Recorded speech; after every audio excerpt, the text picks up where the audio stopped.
Bonjour chers amis investisseurs, comme chaque fin de mois, analyse du portefeuille long terme Grand Direct Trading, qui je rappelle est un portefeuille basé sur le portefeuille de Dalio. Alors c'est quoi un portefeuille de Dalio? Eh bien donc c'est une répartition comme ce qui apparaît à l'écran, donc 30% du capital en actions, 55% du capital en obligations à peu près à part égale entre les obligations long terme et les court terme moyen terme, et le reste en matières premières, à moitié entre l'or et les matières premières, on va dire en dehors de l'or, les matières premières industrielles. Là-dessus se rajoute du market timing. Donc qu'est-ce que c'est market timing? Tout simplement lorsqu'un prix clôture au-dessus du moyen mobile 10 périodes mensuelles, eh bien, on va avoir tendance à se positionner à l'achat. Et bien sûr, il faut que cette moyenne mobile soit croissante. Si cette moyenne mobile est décroissante et qu'on clôture en dessous, on va plutôt être en mode je reste à l'écart. Et enfin, dans tous les autres cas de figure, soit on reste en position si on est déjà positionné avec le nombre d'actions suffisant par rapport à la répartition que vous avez devant les yeux, soit eh bien, tout simplement on décide de ne plus rajouter au pot dans le cas où on n'aurait pas encore atteint la répartition.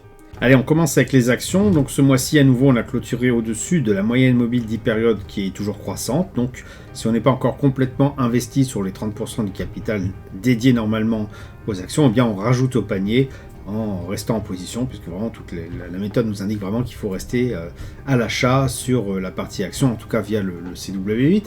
Concernant les obligations, alors les obligations déjà long terme, donc ça avait commencé à se retourner il y a à peu près 3 mois, depuis le début de l'année, fin même d'année dernière.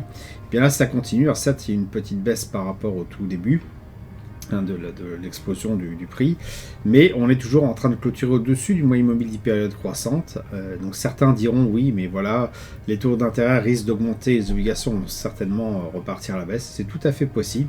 Maintenant, une fois de plus, on ne réfléchit pas avec cette stratégie-là, on applique bêtement, pour pas psychoter et éviter justement peut-être de rentrer en position si jamais ça part à la hausse. Et de manière vraiment très importante, ça serait dommage de rater ça.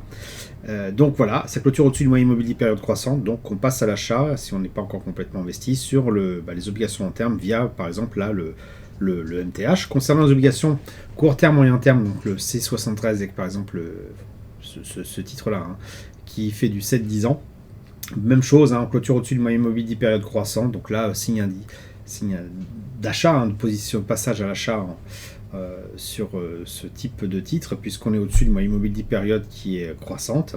On applique la méthode une fois de plus sans forcément réfléchir plus que ça.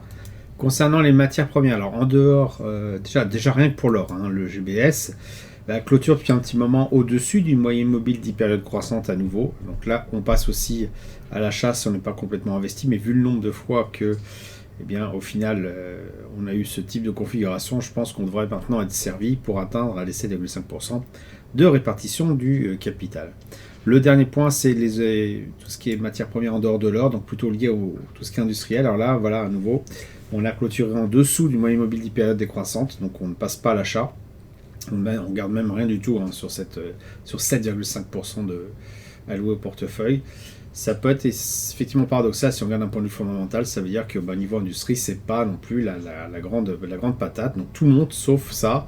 Je suis pas sûr du coup effectivement que sur le long terme, tout ce qui est action, obligation va monter comme ça jusqu'à l'infini, puisqu'il manque quand même les fondamentaux, à savoir l'industrie qui est vraiment pour moi la seule créatrice de valeur, en tout cas de biens réels, donc ce qui fait vraiment monter la valeur ajoutée que toutes les activités humaines peuvent avoir.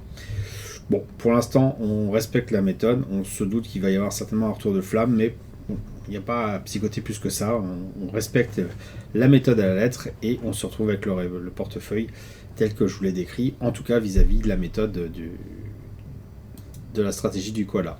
Voilà, j'espère que vous appréciez cette vidéo, si c'est le cas, merci de laisser un pouce pour m'encourager à continuer. Abonnez-vous à la chaîne YouTube pour ne rater aucune nouvelle publication, je vous dis merci et à bientôt sur le blog.